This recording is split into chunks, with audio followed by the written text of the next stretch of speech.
cada 5 mulheres até os 40 anos já fez pelo menos um aborto no país. O aborto custa caro. Por que não investir mais 500 milhões em prevenção?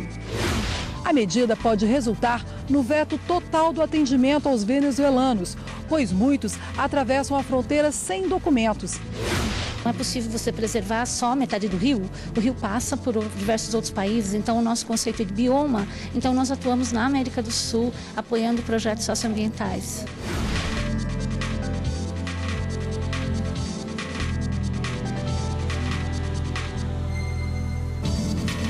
Boa noite. Boa noite para você. Começou hoje no Supremo a audiência pública sobre a descriminalização do aborto até a 12ª semana de gravidez. A audiência continua na próxima segunda-feira e a repórter Carla Lucena acompanhou a audiência hoje e ao vivo vai ter os detalhes para a gente. Boa noite, Carla. Oi, Érica, boa noite para você, boa noite a todos. A audiência pública terminou agora há pouco, por volta das 8 horas da noite. Durante toda a tarde, falaram representantes de 11 organizações, tanto nacionais como internacionais. E a maior parte das exposições teve como base dados estatísticos para falar os posicionamentos, tanto contra como a favor da descriminalização do aborto. A audiência pública foi convocada pela ministra Rosa Weber. Ela é relatora de uma ação sobre este tema aqui no STF, apresentada pelo Partido Socialismo e Liberdade. Vamos acompanhar agora na reportagem como foi o início dos trabalhos agora à tarde. A reabertura dos trabalhos à tarde foi acompanhada pelo ministro Ricardo Lewandowski. Quero aproveitar a oportunidade para cumprimentá-la e parabenizá-la por essa importantíssima iniciativa de ouvir a sociedade, de ouvir os especialistas sobre este tema de grande repercussão, não só no Brasil, mas também no mundo todo. A representante do Centro Brasileiro de Análise e Planejamento foi a primeira a falar. Segundo a especialista, interromper a gestação no primeiro trimestre pode diminuir o número de mortes de mulheres que fazem o procedimento de forma clandestina em locais sem estrutura médica e com atendimento precário. Descriminalizar permitirá que a todo médico que estabelece empatia com a mulher, que zela pela vida dela e que reconhece nela autonomia e dignidade para tomar suas decisões, o faça. Porque hoje, mesmo estes temem estar fazendo um ato ilegal, dado que esta permissão, vamos dizer assim, não está explicitada. Então, as mulheres brasileiras estão morrendo porque fazem o aborto inseguro e as decorrências da condição insuficiente. A audiência continuou com o posicionamento de 5 organizações internacionais ligadas a direitos humanos. De forma semelhante, os expositores estrangeiros apresentaram dados da redução de abortos em países que descriminalizaram a prática, como é o caso da Romênia e Portugal. Os abortos realizados na Europa e na América do Norte são os abortos mais seguros. A pedido das mulheres, por causa de razões econômicas ou sociais, elas podem fazer. Isso não quer dizer que isso vai gerar uma alta taxa de abortos, ao contrário. É precisamente nesses países que os menores incidentes de aborto são observados. Contra a descriminalização do aborto no Brasil, falou o Instituto de Políticas Governamentais. O aborto custa caro. Por que não investir mais 500 milhões em prevenção, em assistência à mulher e trabalharmos juntos com as mulheres vivas e as mulheres que ainda nascerão?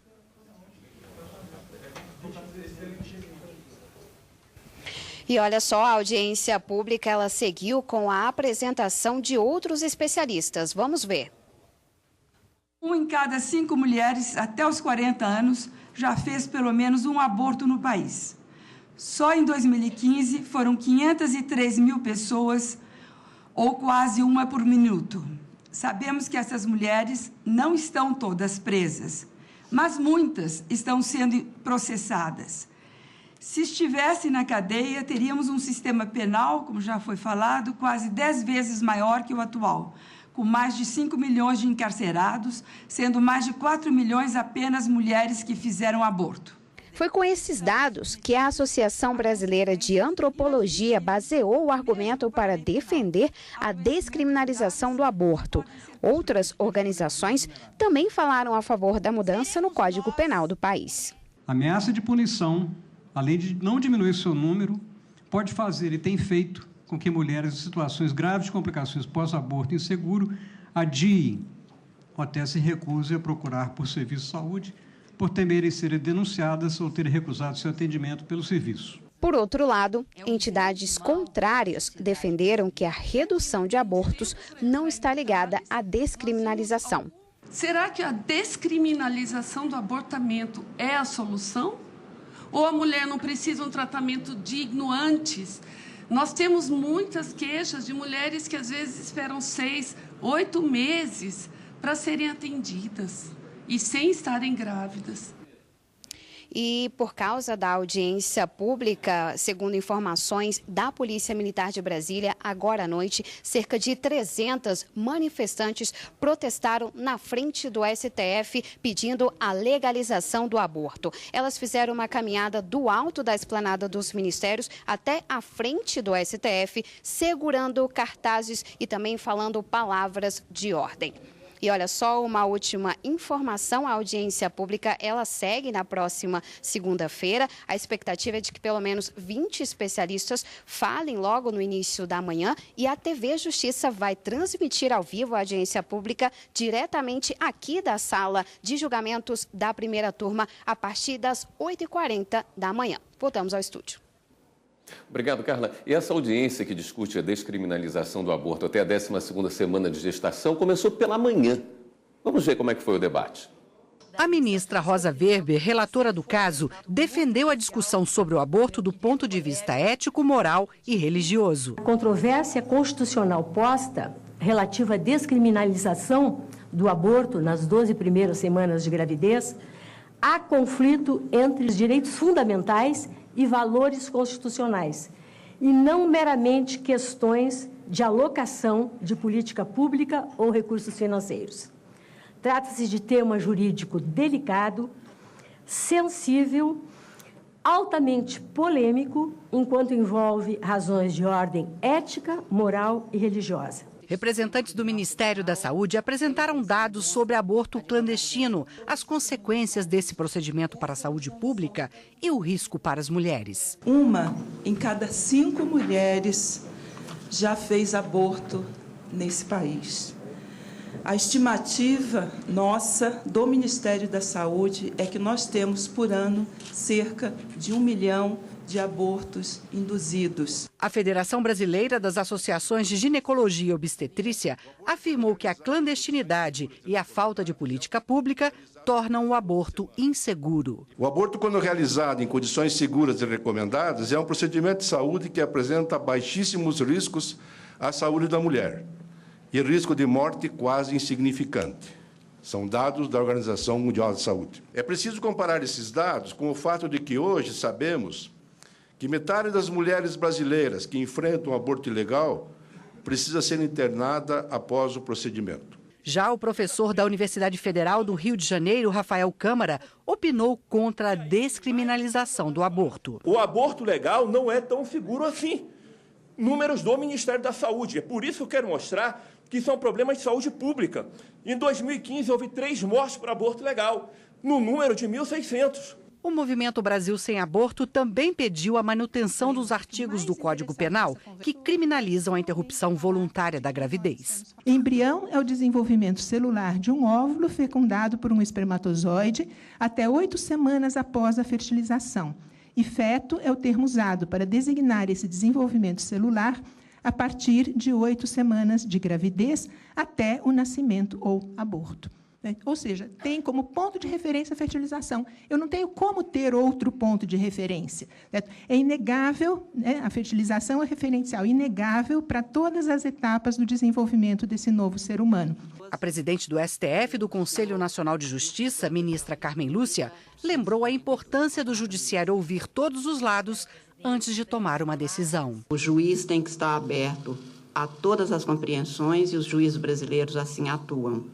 Nós gostaríamos de pensar sempre que todos os cidadãos em todos os lugares, estão também abertos a todas as compreensões, especialmente aos entendimentos diferentes.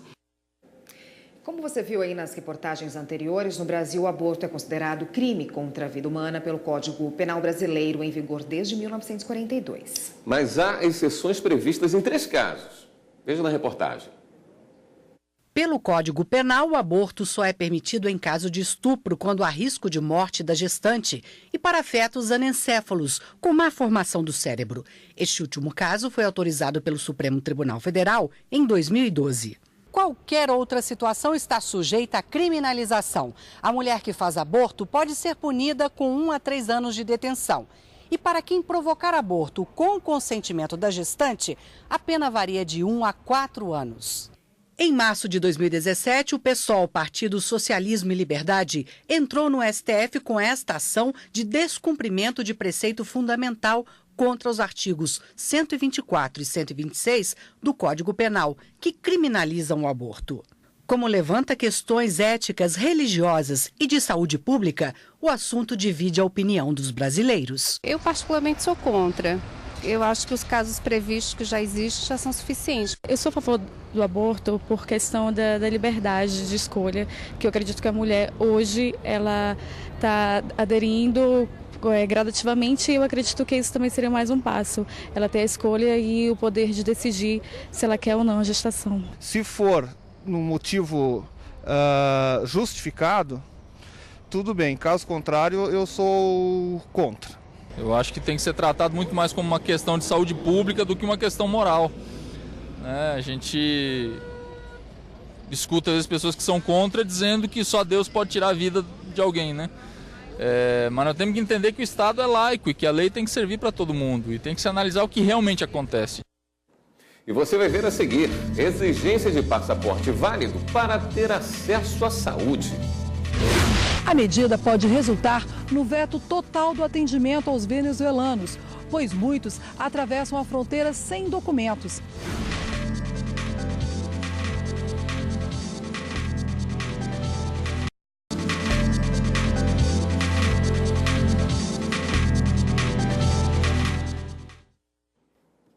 O Ministério Público Federal quer a revogação do Decreto Estadual de Roraima, que estabelece a atuação especial das Forças de Segurança Pública em decorrência do fluxo migratório de estrangeiros no estado. O problema é que o decreto também traz medidas que acabam por impedir o atendimento sanitário aos venezuelanos que chegam pela fronteira. O decreto do governo de Roraima determina que as autoridades locais exijam dos imigrantes passaporte válido para ter acesso aos serviços públicos oferecidos pelo Estado. Na avaliação do Ministério Público em Roraima, a medida pode resultar no veto total do atendimento aos venezuelanos, pois muitos atravessam a fronteira sem documentos. Em recomendação, o MPF pede a revogação da medida, que pode provocar a proliferação descontrolada de doenças no território nacional ao impedir o atendimento sanitário dos imigrantes. A Força-Tarefa da Operação Lava Jato em São Paulo apresentou na tarde desta sexta-feira a denúncia contra 32 pessoas por suposto esquema de cartel e fraude em licitação de obras do trecho sul do Rodoanel e de mais 7 obras do sistema viário metropolitano da capital paulista. A denúncia desta sexta-feira é diferente da que foi apresentada na semana passada, que responsabilizava 14 pessoas por superfaturamento de 625 milhões das obras do trecho norte do Rodoanel. A base é o acordo de leniência firmado pela Odebrecht com o Conselho Administrativo de Defesa Econômica, o CAD, em 2017. 8 executivos da construtora delataram o caso. Empresário acusado de atuar como lobista e doleiro do MDB tem pedido de liberdade negado pelo Superior Tribunal de Justiça. Ele foi preso em maio deste ano na Operação Javu, ligada à Lava Jato. Ângelo Tadeu Lauri é acusado pelo Ministério Público Federal de atuar como lobista e doleiro do MDB, responsável por repasses de pelo menos 32 milhões de reais, o que, segundo o Ministério Público, seria proveniente de propina paga pelo grupo Odebrecht. O Tribunal Regional Federal da 4ª Região já havia negado um habeas corpus ao empresário. Um novo pedido de liberdade foi feito durante o mês de julho aqui no STJ e foi indeferido pelo vice-presidente do tribunal no exercício da presidência, ministro Humberto Martins. exames. O ministro afirmou não haver qualquer tipo de ilegalidade na decisão do TRF4 e considerou os fundamentos para a manutenção da prisão suficientes, em princípio, para justificar a decretação da prisão preventiva como forma de garantia da ordem pública. A defesa alegou enfermidades físicas do empresário como justificativa para o pedido de aplicação de medidas cautelares. Mas o ministro lembrou que uma perícia médica já foi solicitada pelo juiz responsável, que deverá analisar a situação do acusado depois dos exames. Após parecer do MPF, o mérito do pedido será julgado pela 5ª turma, sob relatoria do ministro Félix Fischer. A presidente do Superior Tribunal de Justiça, ministra Laurita Vaz, manteve ação penal contra um homem denunciado por suposto desvio de benefícios de auxílio reclusão em Mato Grosso. De acordo com o Ministério Público Federal, a organização criminosa recebia de forma fraudulenta os benefícios de presos e ex-presos mediante a falsificação de certidões carcerárias, previdenciárias e por meio da inserção de informações falsas no sistema do Instituto Nacional do Seguro Social. Os prejuízos chegam a 19 milhões de reais. A defesa alega que o interrogatório policial é nulo, já que o homem teria sido coagido, sem prévia intimação e sem a presença de um advogado, a prestar depoimento na Superintendência da Polícia Federal. A ministra Laurita Vaz negou o pedido. Ela explicou que não há ilegalidade patente no caso para que seja acolhida a pretensão da defesa. Ela destacou ainda que o Tribunal Regional Federal da Primeira Região apontou trechos da denúncia, segundo a qual o réu tinha a função de recrutar advogados para se associarem ao esquema criminoso. O mérito do habeas corpus vai ser analisado pela 6ª turma. A Polícia Federal pediu ao STF nova quebra de sigilo bancário do presidente Michel Temer. O inquérito investiga se ele recebeu propina do setor de portos. A PF solicitou os extratos bancários da empresa Elilands do Brasil, suspeita de ser usada como fachada para o recebimento de vantagem indevida do coronel João Batista Lima, amigo de Temer. E você vai ver a seguir: meio ambiente e sustentabilidade. Não é possível você preservar só metade do rio. O rio passa por diversos outros países, então o nosso conceito é de bioma. Então nós atuamos na América do Sul, apoiando projetos socioambientais.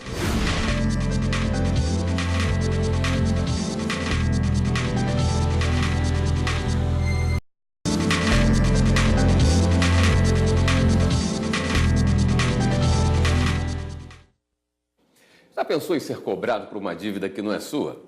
Em Brasília, um advogado será indenizado após receber ligações e mensagens de cobrança destinadas a outra pessoa. Pois é, apesar de falar que a dívida não era dele, as cobranças persistiram por 2 anos. Diversas mensagens de texto com o mesmo teor. A cobrança de uma dívida. Todas são destinadas a uma pessoa chamada Cícera, mas chegavam no celular do Daniel. Isso incomodou o advogado. Com o tempo, essa procura ela se tornou excessiva, porque não cessou mesmo após eu falando que não era Cícera, que não conhecia ela. Até porque eu sou homem, né, e a Cícera é mulher, me ligam atrás dela, atende uma voz de homem, já dá para desconfiar que não é ela, né, o telefone não é dela. Mas mesmo assim ligam e mandam mensagem atrás dela. Ao longo de 2 anos foram inúmeros contatos. Em uma pesquisa questionaram se ele realmente era a pessoa devedora. Depois de dizer sucessivas vezes que não, o contato continuou.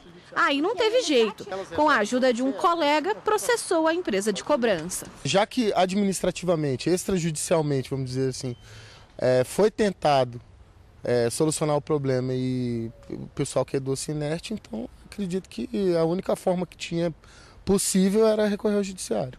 O Tribunal de Justiça do Distrito Federal entendeu que houve abuso. Por isso, determinou que a empresa pare de efetuar as cobranças referentes a débitos de outra pessoa e que indenize a vítima em R$2.000.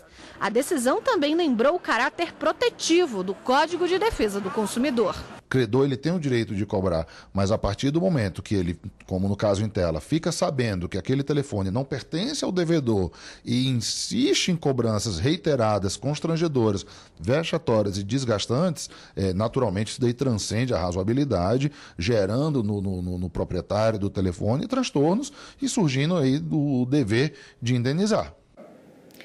Em ano de eleição, a propaganda é um dos fatores determinantes no cenário político eleitoral. Mas existem regras bem definidas que devem ser seguidas para evitar problemas com a justiça. Ação! Democracia se faz com a participação de todos. A propaganda realmente é a alma do negócio. É fundamental para um negócio ter um resultado assertivo, tanto na parte de criação, quanto na parte de texto e quanto na elaboração de uma campanha. Quem vai concorrer a uma vaga nas eleições de 2018 tem que ficar atento às regras da propaganda eleitoral. A resolução está publicada no site do Tribunal Superior Eleitoral e traz todos os detalhes. Os candidatos podem distribuir material gráfico, fazer caminhada, carreata, passeata ou usar carro de som que transite pela cidade, divulgando jingles ou mensagens de candidatos, respeitando alguns limites. É proibida a realização de showmício para promoção de candidatos e outdoor. Também é proibida a confecção, utilização, distribuição por comitê candidato ou com a sua autorização de camisetas, chaveiros, bonés, canetas, brindes, cestas básicas ou outros bens ou materiais que possam proporcionar vantagem ao eleitor. Esse tipo de pintura, em bens públicos ou em fachadas particulares, isso não é permitido. Agora, bandeiras em geral, folhetos, santinhos, isso tudo é possível sim. Atenção! Em imóveis particulares, a legislação permite apenas a fixação de papel ou de adesivo com dimensão que não ultrapasse meio metro quadrado. Aí, aqueles adesivos perfurados usados no vidro traseiro dos carros estão permitidos. A propaganda eleitoral pode ser feita também com bandeiras ao longo de vias públicas, desde que móveis e que não dificultem o bom andamento do trânsito de pessoas e veículos. Quem não cumprir as regras pode ser penalizado. O candidato, o partido, eles podem ser punidos, assim como questão de penalidade de multa, como reclusão também. E esse tipo de comportamentos, como um abuso de poder econômico, um abuso de poder político, isso gera realmente consequências negativas para o candidato e para o partido, como até um cancelamento do registro de candidatura, ou até mesmo do diploma dele. Ele pode realmente sofrer isso na justiça como uma penalidade e perder realmente o registro e até mesmo a diplomação que ele obteve com a eleição. Durante essa semana em Brasília aconteceu um encontro voltado a movimentos ambientalistas de todo o Brasil. O evento foi realizado pelo Fundo Socioambiental Casa. A instituição sem fins lucrativos, além de estimular a criação de pequenos projetos, busca recursos para colocar as ideias em prática. Pessoas de cidades diferentes, com realidades diferentes, mas todas com o mesmo ideal: viver bem e em sintonia com a natureza. Eu sou de Recife e pude entrar em contato aqui com várias pessoas de vários estados aqui do Brasil e foi bastante enriquecedor. Estou levando uma bagagem aí cheia de ideias. O evento é da instituição Fundo Socioambiental Casa. Sem fins lucrativos, foi criado em 2005 por ambientalistas brasileiros para estimular a criação de pequenos projetos de sustentabilidade. Nesses 13 anos, o movimento ganhou força e atua até fora do Brasil. O grande objetivo é trabalhar as questões socioambientais. E não é possível você preservar só metade do rio. O rio passa por diversos outros países, então o nosso conceito é de bioma. Então nós atuamos na América do Sul, apoiando projetos socioambientais. Este é o primeiro encontro promovido para debater projetos de sustentabilidade em centros urbanos. São 150 propostas apresentadas por pessoas ligadas a movimentos de preservação ambiental em todo o país. Aqui, os participantes podem trocar experiências e informações para colocar tudo em prática sem altos custos. A mobilização fez o projeto de reciclagem e compostagem de uma comunidade de São Luís do Maranhão sair do papel. A gente já vem praticamente desde janeiro, com algumas finalidades, já fazendo alguns mutirões, tentando sensibilizar as pessoas a se conscientizarem, a não jogar o lixo nos córregos e tal. Já em Belém, há 9 anos, o projeto Mulheres em Ação estimula donas de casa a vender pratos típicos com melhor aproveitamento dos ingredientes. Agora, a expectativa é fortalecer o grupo. Parece pouco, mas uma oficina que consegue melhorar um prato, que merece melhorar um lanche, que ela vai comercializar de imediato, isso vai gerar renda para a família. e com isso melhora as condições da comunidade. Rafael também está empolgado. Ele lidera 2 projetos na cidade de Contagem, em Minas Gerais. Inicialmente aprovou o projeto Contagem a Pé, que é de um estímulo à caminhada, que o pedestre venha conhecer as rotas do bairro. E o segundo projeto é um complemento do outro, porque a gente pretende revitalizar os becos, que também contribuem com as rotas de quem caminha a pé na região. Independentemente da iniciativa, todos aqui acreditam que podem construir um mundo melhor. E o Jornal da Justiça fica por aqui. Uma boa noite para você, um ótimo fim de semana. Boa noite, continue com a programação da TV Justiça e a gente se vê novamente na segunda-feira. Até lá!